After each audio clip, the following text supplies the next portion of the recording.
Hello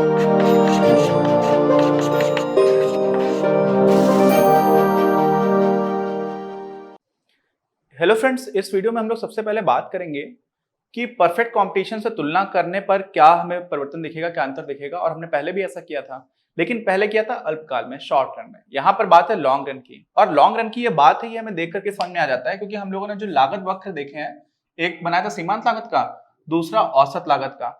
अगर हम लोग जब शॉर्ट रन में काम किया करते थे ऐसा, तो आपको याद होगा कि हम लोग ऐसे, ये हमारा बन जाता था क्या, मार्जिनल कॉस्ट कर्व, यानी कि सीमांत लागत का। और एक हमारा वक्र बनता था एवरेज वेरिएबल कॉस्ट का, जिसका मिनिमम जाता था। और दूसरा जो हमारा बनता था वो होता था एवरेज टोटल कॉस्ट का। दूसरा होता था एवरेज टोटल कॉस्ट का, और एक होता था एवरेज वेरिएबल कॉस्ट का। यहां पर हम लोगों ने दो ही वक्र बना रखे थे लागत। ऐसा तब होता है जब लॉन्ग रन में बात करते हैं, तो उसमें हम लोग इसको LRAC भी लिख सकते हैं, दीर्घ काल में औसत लागत वक्र। और नहीं भी लिखोगे तब भी आपको समझ में आ जाएगा, क्योंकि सिर्फ दो वक्र बने हुए हैं। अब लॉन्ग रन में क्या होता है वो बात तो मैं समझ में आ गई वक्र के देख करके। अब इसी को हमें तुलना करनी है परफेक्ट कंपटीशन से। तो इसमें आप ऐसा समझिए, बहुत आराम से समझिएगा, ये बहुत लोग गलत करते हैं क्योंकि समझते नहीं है ठीक से। आसान चीज है, ध्यान से सुनिएगा। मान लीजिए कि एक परफेक्ट कॉम्पिटिटिव मार्केट है, पूर्ण प्रतिस्पर्धा बाजार है। पूर्ण प्रतिस्पर्धा बाजार में क्या होता है कि बहुत सारी फर्म्स होती हैं, ठीक। अब बहुत सारी फर्म्स जब है मार्केट में, तो वो क्या कर रही हैं, उनका प्राइस पर कोई कंट्रोल नहीं है। प्राइस कैसे डिसाइड किया जा रहा है? प्राइस उस टाइम पर जो भी डिसाइड हो रहा है, पूरे मार्केट को अगर आप देखोगे, और पूरे मार्केट में अगर आपका ये डिमांड कर्व है, मांग वक्र है, और अगर आपका ये सप्लाई वक्र हो जाए, तो ये जो पॉइंट आता है यही आपका इक्विलिब्रियम पॉइंट हो जाता है। ये तो हम लोगों ने बात की थी, पिछले चैप्टर में किया था, है ना। बिल्कुल सिंपल है। अब ऐसे सोच लो कि जितनी सारी फर्म्स थी, वो सारी की सारी फर्म्स अलग अलग प्लांट्स हो गए, अलग अलग फैक्ट्रीज हो गई किसी एक मोनोपोली की। आप समझ रहे हुआ क्या? सारी फर्म्स हैं, अभी भी वही सारी फर्म्स काम कर रही हैं, लेकिन अब उन सारी फर्म्स का नाम अलग अलग नहीं रहा। उन सारी फर्म्स को एक इंसान ने खरीद लिया, और सारी फर्म्स अलग अलग उसी कंपनी के प्लांट्स बन गए। समझ रहे हो आप क्या हो रहा है? जैसे मान लीजिए 10 बिल्डिंग्स हैं, 10 बिल्डिंग्स में सारे लोग अलग अलग तरह का काम कर रहे थे, और सबकी अपनी अपनी कंपनी थी या फर्म थी, सबने अपना अपना नाम रखा हुआ था। अब सबका नाम एक ही हो गया, और ऐसी स्थिति में क्या हुआ, सिर्फ डिसीजन मेकिंग बदल रहा है, वही टेक्नोलॉजी पर काम चल रहा है, कुछ नहीं बदला, वही प्लांट्स काम कर रहे हैं। लेकिन अब मोनोपोली जब आ गई है, तो मोनोपोली जिसके पास आ गया, उसके पास क्या आ गया, उसके पास डिसीजन लेने की पावर आ गई कि वो कितना सप्लाई करे। जब इंडिपेंडेंट फर्म्स काम कर रही थी, तो चीजें अलग तरह से डिसाइड हो रही थी। वहां पर प्राइस सबको लेना पड़ रहा था, जो भी प्राइस चल रहा था। और वो प्राइस कैसे आ रहा था, किसी भी इंडस्ट्री में प्राइस कैसे आ रहा था, पूरे बाजार का जो पूर्ति वक्र है और पूरे बाजार का जो मांग वक्र है, वो आपको बता रहा था कि क्या प्राइस लेवल रहेगा। आई बात समझ में? अच्छा, और एक और बात समझिए, लॉन्ग रन में जो भी हमारा परफेक्ट कंपटीशन होता था, उसमें क्या हो जाता था कि धीरे धीरे धीरे करते करते करते करते सिर्फ नॉर्मल प्रॉफिट्स बचते थे, कोई भी अधिक सामान्य लाभ नहीं शेष रह जाता था। जो भी हमारी इकोनॉमिक कॉस्ट होती थी, वो पूरी की पूरी उतने ही हमको पैसे मिल पाते थे, उससे ज्यादा नहीं मिल पाते थे। क्यों? क्योंकि लॉन्ग रन में अगर और लोगों को पता चल रहा है कि यहां पर तो ज्यादा इकोनॉमिक बेनिफिट्स हैं, सुपर नॉर्मल प्रॉफिट्स हैं, तो और इंडस्ट्रीज भी आ जाएंगी और फर्म्स भी आ जाएंगी उसी इंडस्ट्री में। और अदरवाइज क्या होगा कि मान लीजिए उल्टा हो कि नुकसान हो रहा है, तो फर्म्स निकलना स्टार्ट कर देंगी। तो दीर्घ काल में क्या होता है, कोई भी इकोनॉमिक प्रॉफिट नहीं होता है परफेक्ट कंपटीशन में। हम लोगों ने ये भी देखा था, ठीक। ये सारी चीजें पुरानी कनेक्टेड है, अगर आपने नहीं पढ़ा तो आपको दिक्कत आएगी। आपको क्या बता रहा हूं कि लॉन्ग रन में परफेक्ट कंपटीशन में जो भी फर्म काम कर रही होती है, उनके पास कोई भी एक नेट इकोनॉमिक प्रॉफिट नहीं बचता है, जीरो रहता है। उसी को हम लोग नॉर्मल प्रॉफिट भी बोलते हैं। आप सोचोगे क्या क्या है, तो उसी को हम लोग बोलते हैं सामान्य लाभ। सामान्य लाभ का मतलब क्या होता है, सिर्फ इकोनॉमिक प्रॉफिट जीरो होगा, सिर्फ फाइनेंशियल प्रॉफिट्स हो रहे होंगे, ये हम लोग बोल देते हैं। और इसी को बोल देते हैं नो इकोनॉमिक प्रॉफिट। कोई भी जो आर्थिक फायदा है वो ऐसा नहीं होगा। इकोनॉमिक प्रॉफिट, फाइनेंशियल प्रॉफिट्स होते हैं। वो डिफरेंसेस क्या है, ये सब मैंने पहले आपको डिटेल में पढ़ाया हुआ है। आप ये समझ लीजिए बस इतना कि कोई भी सुपर नॉर्मल प्रॉफिट नहीं होगा, नॉर्मल प्रॉफिट्स होंगे। और नॉर्मल प्रॉफिट्स का मतलब क्या होता है कि जितनी टोटल कॉस्ट है उतना ही रिकवर हो पा रहा है। ये देखा था हम लोगों ने। अच्छा, यहां पर हम लोग बात किसकी कर रहे थे, मोनोपोली की कर रहे थे, एकाधिकार की कर रहे थे। अब एकाधिकार में भी आपको ये पता है कि जो हमारा लॉन्ग रन में एवरेज कॉस्ट कर्व होता है ना, LRAC, ये क्या लिखा हुआ है, LRAC, long run average cost curve का जो मिनिमा होता है, उसके ऊपर का हमारा मार्जिनल कॉस्ट कर्व जो है ना, वो क्या हो जाता है, सप्लाई वक्र हो जाता है, सप्लाई कर्व। पूर्ति वक्र तो यही हो गया, क्योंकि मार्जिनल कॉस्ट कर्व का ही वो वाला हिस्सा जो एवरेज टोटल कॉस्ट के ऊपर है वही तो हमारा पूर्ति वक्र होता है ना।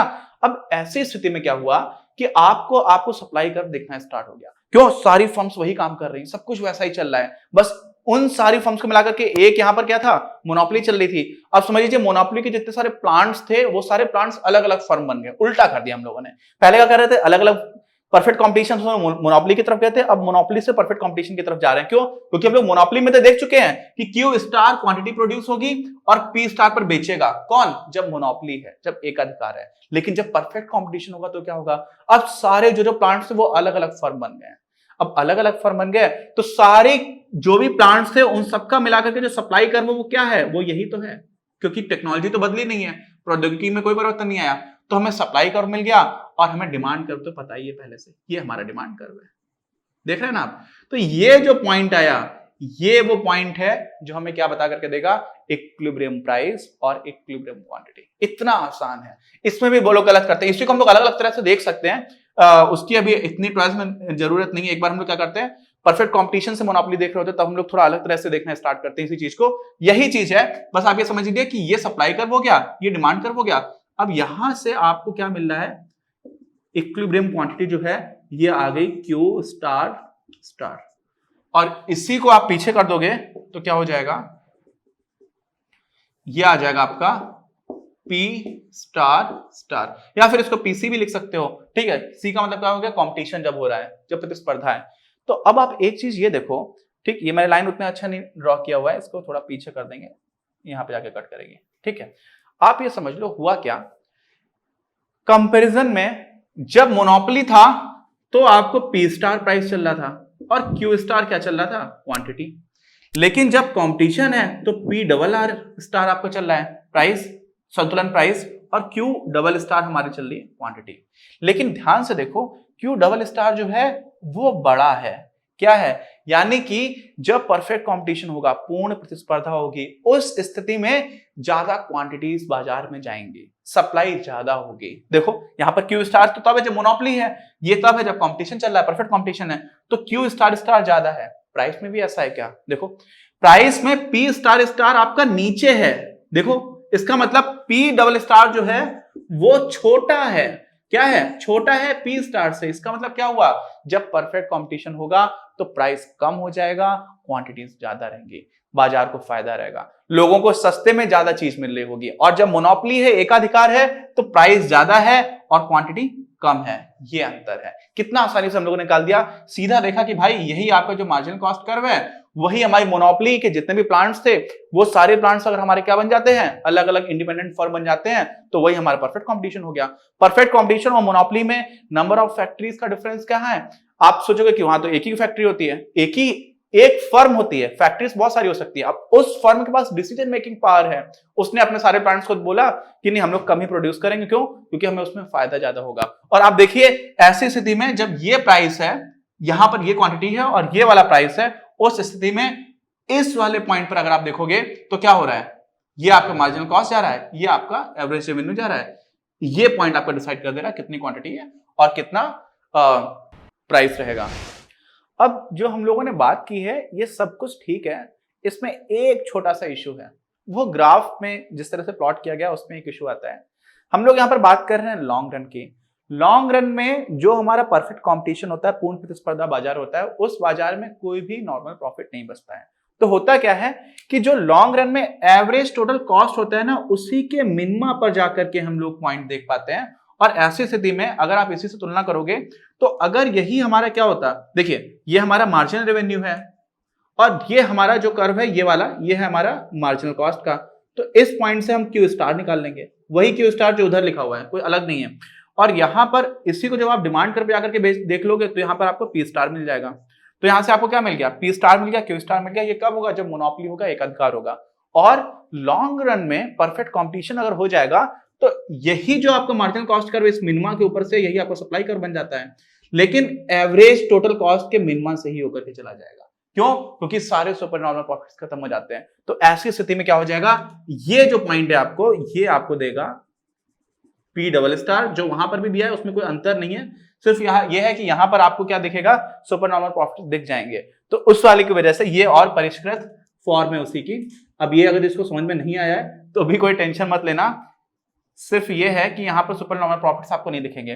तो पी स्टार नीचे होगा डबल स्टार, और क्यू स्टार ज्यादा होगा, ज्यादा क्वांटिटी होगी और प्राइसेस कम होंगे। ये अपने को मेन उद्देश्य था जो समझ में आना चाहिए, और वो सारे लोगों को ठीक से समझ में आ भी गया होगा। अब क्या है, अब इसमें एक चीज आती है, इलास्टिसिटी की बात करते हैं, उसको समझ लेंगे, और साथ में मोनोपोली में एक छोटा सा एस्पेक्ट बाकी है, उसको भी देख लेते हैं, और फिर हम लोग दूसरा जो है ओलिगोपोली और मोनोपोलिस्टिक कॉम्पिटिशन उसको देखेंगे। हम लोगों ने एक तरह से मोनोपोली में संतुलन कब होगा, लॉन्ग रन में क्या होगा, शॉर्ट रन में क्या होगा, ये सारी चीजें देखी। कंक्लूजन में बोला जा सकता है कि परफेक्ट कंपटीशन यानी कि पूर्ण प्रतिस्पर्धा की तुलना में जो अन्य फर्मों का बाजार होता है ना, अन्य फर्में तो आ नहीं सकती, पूर्ण प्रतिस्पर्धा में तो सारी फर्म्स आ जाती हैं। मोनोपोली में एकाधिकार में एक ही फर्म काम करती है, और इस वजह से जो एकाधिकारी फर्म होती है, एक मोनोपोली होती है, वो लॉन्ग रन में भी सुपर नॉर्मल प्रॉफिट्स कमा सकती है। क्या कमा सकती है? सुपर नॉर्मल प्रॉफिट्स, अधिसामान्य लाभ कमा सकती है। अच्छा, तो इसका मतलब क्या हुआ कि वो हमेशा ही प्रॉफिट कमाती रह जाएगी। और हम लोगों ने ये भी देखा था कि पूर्ण प्रतिस्पर्धा की तुलना में यहाँ पर जो प्राइसेस होते हैं वो ज्यादा रहते हैं, क्वांटिटी होती है कम रहती है। अब प्राइसेस ज्यादा है, इसका मतलब ये ज्यादा पैसे वसूल रही है। अब ज्यादा पैसे वसूल रही है, इसलिए हम लोगों का इंप्रेशन बनता है कि ये शोषणकारी होती है। क्या शोषणकारी होती है? मोनोपोली। इसलिए हमारे यहाँ पर एक ऑर्गेनाइजेशन है भारत देश में, सीसीआई बोलते हैं, कॉम्पिटिशन कमीशन ऑफ इंडिया। क्या है? Competition commission of India. कि किसी भी जो बहुत ही महत्वपूर्ण सेक्टर्स हैं, क्षेत्रक हैं, उनमें हम कोई भी मोनोपोली ना बनने दें, क्योंकि एक बार मोनोपोली बन गई फिर वो सुपर नॉर्मल प्रॉफिट्स कमाती रह सकती है। अच्छा, और शोषणकारी भी लगता है कि यार ये तो ज्यादा पैसे वसूलते हैं, कम में दे सकते हैं, कम में करके ही ज्यादा वस्तुएं दे सकते हैं, लेकिन ऐसा देते हैं, करते नहीं। क्यों? क्योंकि ये लालची होते हैं। इनका उद्देश्य क्या है? Profit maximisation. सारे लोगों का है, लेकिन यहाँ पर प्रॉफिट मैक्सिमाइजेशन के हिसाब से ऐसा अपने आप हो जाता है कि ये ज्यादा पैसे रखते हैं, वस्तुएं थोड़ी कम उत्पादन करेंगे। तो इस स्थिति में इसको लेकर के जो अर्थशास्त्री उनके अलग अलग मत हैं। शोषणकारी कहे जाने के विरोध में भी जो मत है वो समझते हैं। शोषणकारी तो हमें सीधा सीधा दिख रहा है कि भाई आप ज्यादा पैसे वसूल ले तो शोषणकारी हो गए। विरोध में क्या क्या मत है? पहली बात तो ये बोली जाती है कि ऐसा होता ही नहीं है कि कोई भी वस्तु का कोई स्थानापन्न नहीं है, किसी भी वस्तु का कोई सब्स्टिट्यूट नहीं, ऐसा हो नहीं सकता। कैसे नहीं हो सकता? मैं एक कंज्यूमर हूं, मुझे कार खरीदनी है, मान लीजिए। अब कार खरीदनी है और मान लीजिए कार बनाने वाली एक ही कंपनी है, एम्बेसडर कार ही बनती है इंडिया में। अब सिर्फ एम्बेसडर कार ही मैं खरीद सकता हूं, तो मुझे ये लगेगा कि यार ये तो मोनोपोली हो गई, एक ही कंपनी है, एम्बेसडर कार आ रही है, सिर्फ जो कंपनी बना रही है मैं उसी को पैसे दे रहा हूं। अब ऐसे में लग सकता है कि ये मोनोपोली है, लेकिन ये भी तो जरूरी है कि मैं कार ही खरीदूं। मुझे लगेगा कि नहीं, मैं कार खरीदूंगा नहीं, मैं कुछ और खरीद लूंगा। क्यों? क्योंकि मेरे पास जो पैसे खर्च करने का पूरा माहौल है, स्कोप है, जितना भी पैसे मैं खर्च कर सकता हूं, उसमें जरूरी नहीं कि कार ही खरीदूं। तो अगर कार ही खरीदनी है तब उसका सब्स्टिट्यूट नहीं मिलेगा, लेकिन एक उपभोक्ता के तौर पर मुझे आप बहुत ही महंगी कार दोगे तो मैं कहूंगा नहीं नहीं, इससे अच्छा है मैं ट्रेन से सारी ट्रेवल कर लूंगा, बसेस से कर लूंगा, लेकिन मैं कार नहीं खरीदूंगा और बाकी घर खरीद लूंगा या जमीन खरीद लूंगा या फिर वर्ल्ड ट्रिप कर लूंगा या फिर इंडिया अच्छे से घूम लूंगा, लेकिन मैं कार नहीं खरीदूंगा। तो उस दृष्टिकोण से देखेंगे तो भले ही एक ही कंपनी हो, एक ही मॉडल आता हो, उसके बाद भी आपको उसके सब्स्टिट्यूट्स दिख जाएंगे। इमीडिएट सब्स्टिट्यूट्स नहीं है, एकदम सन्निकट नहीं है कि हाँ एम्बेसडर कार की जगह आपको वैगनआर मिल रही है, दूसरी कार है ही नहीं मार्केट में, एक ही कार है, लेकिन उसके बाद भी कार लेनी ही नहीं है, ये भी तो ऑप्शन बन सकता है। इस वजह से जो हम लोगों ने जिस तरह की मोनोपोली पढ़ी है वैसी रियल लाइफ में एग्जिस्ट ही नहीं करती है। इस तरह की बात कुछ शास्त्री करते हैं, कुछ इकोनॉमिस्ट बोलते हैं कि वो एग्जिस्ट ही नहीं करती है। ये हम लोगों ने थ्योरेटिकल अंडरस्टैंडिंग के लिए ले लिया कि हाँ एक्सट्रीम केस कैसा हो सकता है।